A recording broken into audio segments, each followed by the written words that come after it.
If you ran into Gary Vee in a wine store and he asked who you are and what do you do, what would your answer be? I like how it's in a wine store. What I would say is I use Facebook, Instagram, and Google Ads to drive business results for my clients. As simple as that. Let's talk about that idea of often having a boss and deciding to go do your own thing and start your own business. What was that process like? I'm the type of person that I always want to be challenged. I need to be challenged. And I had felt that at OSEG, like I said, I was just a piece in the puzzle. And then I learned to do a full project. And then once I did that, I wanted to do a bigger project. And I was looking for that challenge. And once I kind of did the bigger project, the next step was to start my own business, right? And I just felt like I kept learning, plateauing, learning, plateauing. And for me, I need to keep learning. I just can't be stagnant or else I'm just not happy. So I kind of had to make that jump. I wasn't planning on making it as early as I did. The reason I did make it that early was because I had demand and it just made sense as well financially. It was like no time like the present, right? So I just did it. And I feel like when you're young is the time to take as much risk as possible because my business failed, like I would just go get another job. I didn't have a house, I didn't have a wife, I didn't have kid, I didn't have all these things relying on me. So I was able to just go full risk. And for me, I didn't really care if it failed and people laughed at me. I'm okay with judgment. And so that's what holds a lot of people back as well. So since I was okay with that, didn't have, the things attached to me, I just went for it. And I think that's advice that I give youth a lot in terms of taking the chances when you're younger. If you were giving advice to someone older who does have those things, house, kids, what would you say in terms of still following your passions? You have to map towards your happiness and towards your ambition level, right?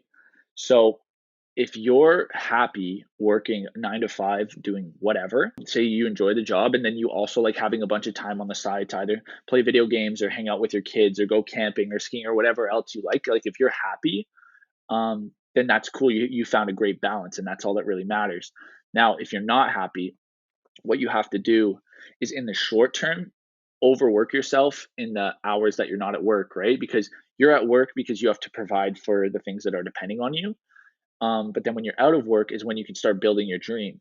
And basically, you want to have your say whatever you're making here, and you want to start building up your dream to eventually get to a point where you can match it or cover all your expenses and then transition into it and then grow it, right? So I would say in the short term, you just have to work really hard in the evenings and weekends to start building it up. And then when you transition, you can go back to a more stable life. So it might be unhealthy in the short term, but if you're unhappy in your job, then I think your long term happiness is worth that short term pain. So you talked learning and plateauing, learning and plateauing. A big tie-in for this podcast is education. So let's talk school a little bit. What were some teachers that had impact on you in high school? I was more influenced by like my coaches in sports. It just really taught me teamwork and working together. And I think interestingly enough, from soccer, I transitioned into skateboarding. I was really passionate about skateboarding for 6 or 7 years, from about age 13 to maybe age 18. And what I liked about skateboarding, aside from soccer, is that you could be completely creative. You could be completely free. You didn't have a coach that was telling you anything.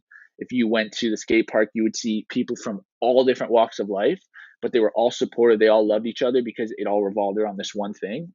And you can skate a bunch of different ways. Like you can skate in a half pipe, you can hit the benches, you can do manuals, you can jump downstairs, you can skate flat ground. So you can just kind of express yourself however you want. Everyone was supportive. No one's trying to beat each other. No one's competitive. So, and then from there, I actually transitioned into music, which was another kind of solo sport, and it was creative again. So I think I've always been naturally drawn to being on my own and being creative, which I think has transitioned into this business as well.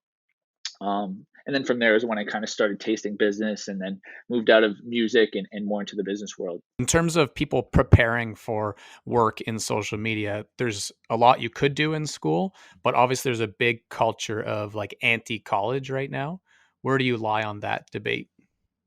I think college and university is still, a very viable path for things that require those types of degrees. Doctors, lawyers, scientists, some businesses, like the Bain and McKinsey's and the Boston Consultings and stuff like that. But some of the biggest companies in the world, Apple, IBM, I believe Amazon, don't require a college education anymore. Infrastructure that college and university sit on was not built to be so rapidly changing. And it made sense back in the day before the internet when the world moved a lot slower. And also, you couldn't get information at your fingertips. It made sense for all these people to come together. Whereas now, if you just think about it, like it doesn't make sense to go to a central location to learn. We all have the internet. All the information's on the internet. And when the world's changing so rapidly, it makes more sense to actually just use the internet to learn. Because when I was in school, just not even 2 years ago, my marketing class consisted of looking at print ads and talking about print ads, talking about radio, talking about newspapers and billboards. Social media was more of another thing you could do, but it wasn't a key factor. We never talked about Facebook ads ever once, and I don't fault university for it. It's the structure of it, right? And at the end of the day, university is a business. So university just has to sell the parent a lot of the times on the value proposition. And the parent is easily influenced by it because when they were kids, it made sense. The internet wasn't there. That piece of paper actually got you a job. So they still have that mindset and they put that on their kids.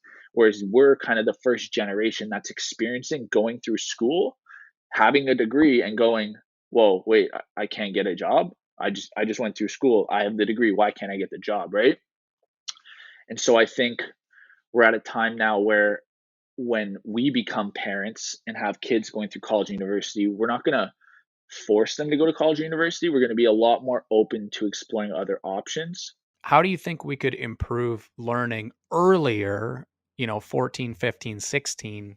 My instinct says trying to teach kids more general knowledge that they actually need for real life and not a specialized knowledge in the high school system. I think they force you to go into, a couple different streams. And on top of that, we're missing a lot of things in the system, right? Like financial literacy, for instance, is a big one. For me, like home ec, like cooking, stuff like that is a big one. What do you think is missing from the high school experience that leads to that kind of like disengagement with learning so young? Every single human needs to be reverse engineered and helped to actually go along their path, right? So I think, just spitting out a random number, say 50% of students will fit into those streams we have, but the other 50% are forced into them and therefore just rebel. That bridging of learning and mainstream media interests is what I'm going for with this podcast. So, why do you think rap was such an important part of your upbringing? The purity of hip hop music, the honesty of hip hop music, the storytelling aspect of hip hop music has a lot of underlying notes that can be, embraced by everyone, right? Such as, not giving up, such as fighting for what you believe in, such as, being there for your friends and people that you love. I find like hip hop is just such an extreme of emotion. And I think that connected with me. I think that I'm naturally a very sensitive person in all different ways. And so I think when I was listening to the music, I could just hear that's some of these things that these people were saying, like they really meant it and it was really true. And then that would hit me and inspire me, even though maybe I can't relate to their story directly. I would kind of draw from that rawness and then I would apply it to my own life, right? So, your lyrics, "Can't waste my life for another day. Don't hate the world, but I hate the limits." Obviously, you wrote that. What can you say about the written word or writing in today's day and age when people are so used to just using tech? If your talent or skill is writing, you should double down on it, especially in a world that's going completely picture video, because you're going to stand out if you actually have the talent, right? I think a really well written piece on LinkedIn could do incredible. And I also think when you do pair it with a photo or a video, the caption can be 40% of the battle.